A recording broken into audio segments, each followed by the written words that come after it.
pagsuyong na kulang, tayo umaasang hilag at kanluran. Ikaw ang handugan at bilang kanlungan mo, ko ang sasagip sa'yo.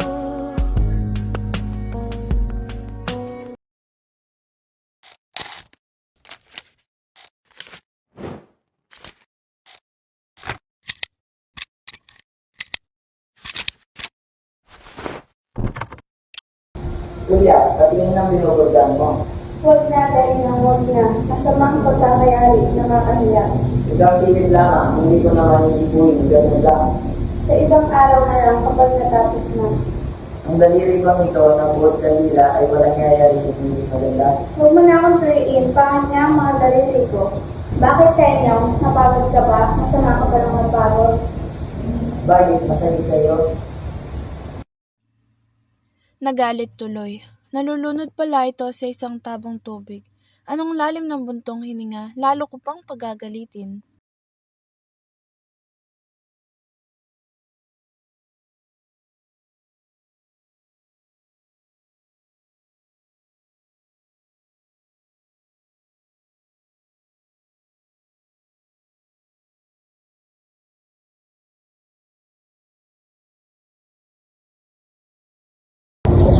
Kuya ko. Lumalaganap sa aking dibdib ang musadya ng tuwa. Narito nakikita ko ang pangalan ko sa panyong ito. Hindi nagkakamali ka. Hindi para sa iyo ang panyong iyan. Kung hindi para sa akin, para kanino? Sa among, yung alay ko sa kanya ngayong kaarawan ng Pasko. Sa among ito o sa demonyo, bakit ang letra ay A, N, at F? Oo nga, sapagkat ang A ay among at ang N ay natin at ang F ay fraile. Ang ating Friday, naging kalipustahan. Huwag mo akong abilihin sa mga taong iyan. Madaling mabanjig ang aking mga tema. Mabansin na ako.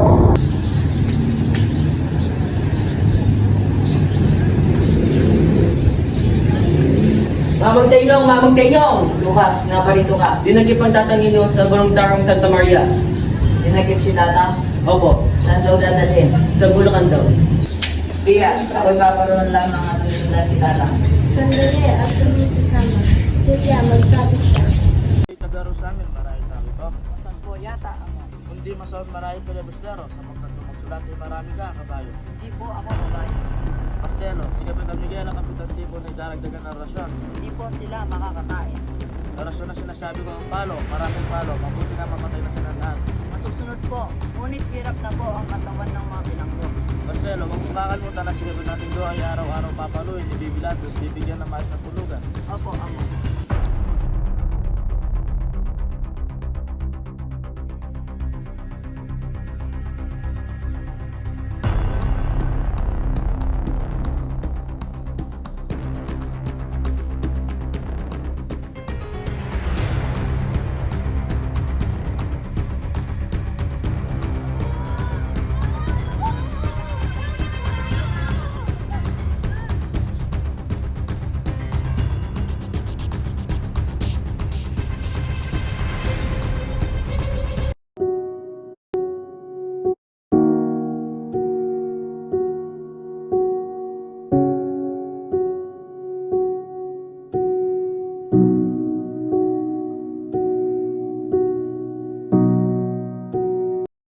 Tenyong, kay sama mong bata, bakit di ka humalik sa kamay ng among?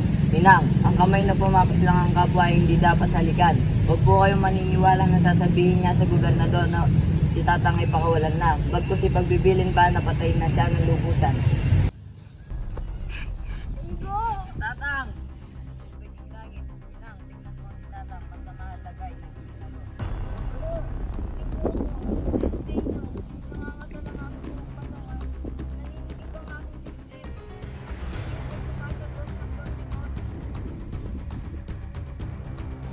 Mga kasama, magsidala ng gulok at ang may revolver ay dalhin. Ako'y may iniingatan, meron din ako. Tara na sa estasyon ng Giginto. Julia, Matitiis mo bang lisano ng inyong ina sa kanyang kalagayan?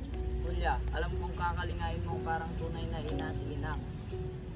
Oo nga, pero pakiusap, huwag ka nang dapat matigil ang pagpapaalipin sa atin. Babalik ako, Hulya ko. Wala na akong may tututoy. Tanggapin na lang ang huling tagubilin. Tanggapin mo ito at huwag mong iwawala.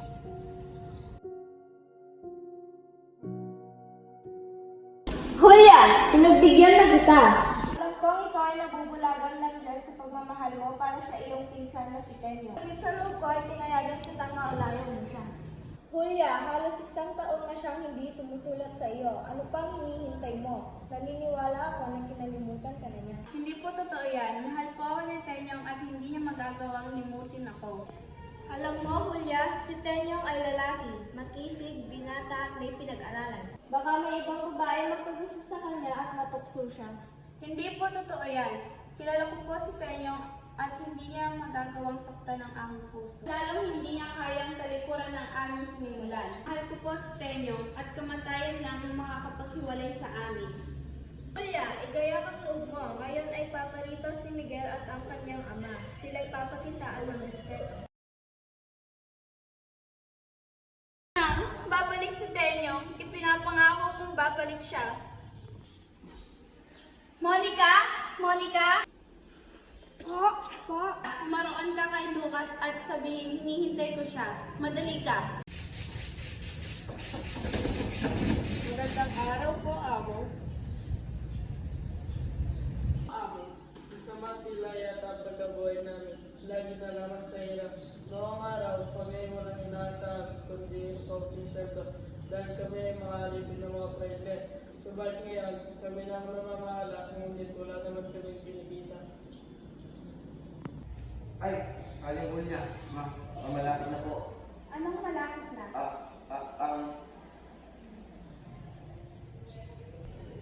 Miguel.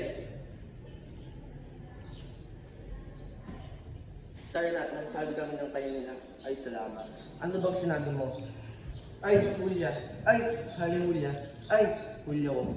Ay lang bang sinabi mo? Hindi mo man sinabi pagsinta mo? Sinabi ko pong malapit na. Napakadunga mo. Tara na nga, baka malata pa tayo. Kapitan Tenyong, wala nang nalalabing natahan sa mga kaaway maliban sa kabila. Sa makatuwid, General, kung maayos natin yan, maaari na tayong lumisan sa kapangaralan. Tagal ko po kung kayong hinahanap, Kapitan. Tignan mo aking tsura. Lupog ako ng mga kaaway. Bakit ka na pa rito? Ano ang iyong pakay? Meron po akong dalawang sulat. Kanino ito galing? Kung ito po ang inyong mababasa, inyong malalaman. Tenyong ko, umayon tayo sa kalooban ng langit. Ang inang mo ay binawian din ng buhay noong panahon na umalis ka. Tenyong ko, magbalik ka at ako'y iligtas mo. Ako'y pinagkayari ni Inang kay Miguel na anak ni Kapitan Tadeo. Ginagayak na nila ang pagpapakasal sa akin sa ika-25 ng papasok na buwan. Magmadali ka, mahal ko. Huwag mo akong pabayaan. Aling Julia. Lucas, Saan ko po pa pupunta? sa simbahan para magdasal. Lucas, bukas na ang aking kasal. Lucas, itakas mo ko. Hindi po yung maaari, Aling Julia. Kung ganon, iinom na lang ako ng laso ng daga o kaya magpapatiwakan.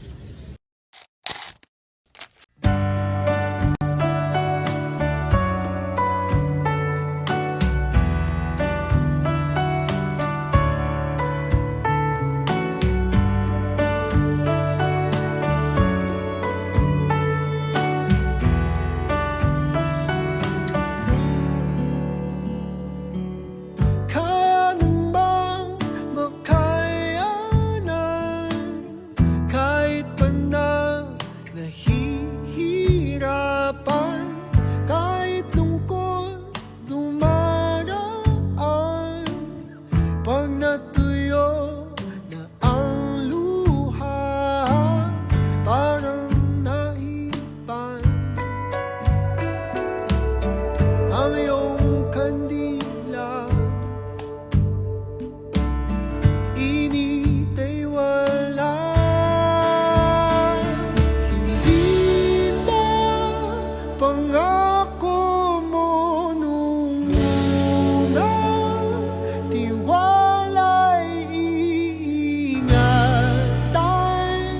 Baka naman sa susunod susunod na habang buhay ay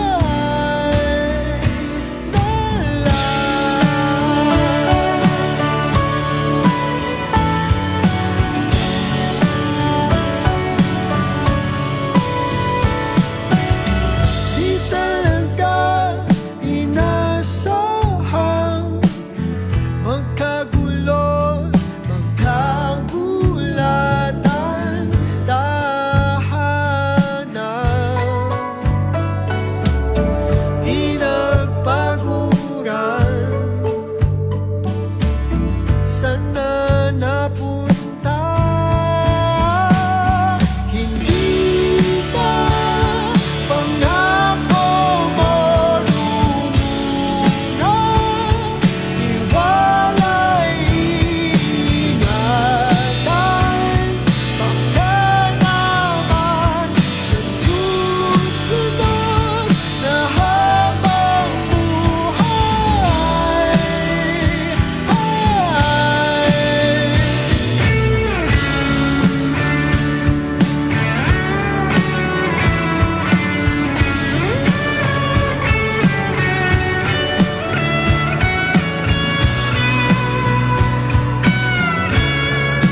Aling Hulya, nagbabalik si Manong Tenyong.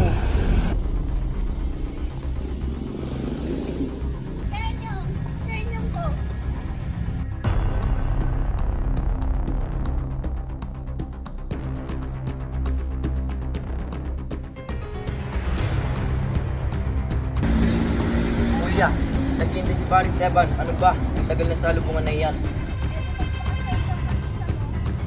Ano naman ang sagot nito? Aling Juana, sabihin mo kay Hulya na tanghaling tapat na. Hulya naman! Inang, ayoko nga! Aling Hulya, malapit na pong mamatay si Kapitan Tenyong. Pare, ang huling hilong ni Tenyong ay pakasal sa taong minamahal niya na si Hulya. Hindi po ako pumapayag. Payag ka na, malapit na siyang mamatay. Pumapayag na po ako. Kung gano'n, nagkakasal una silang dalawa.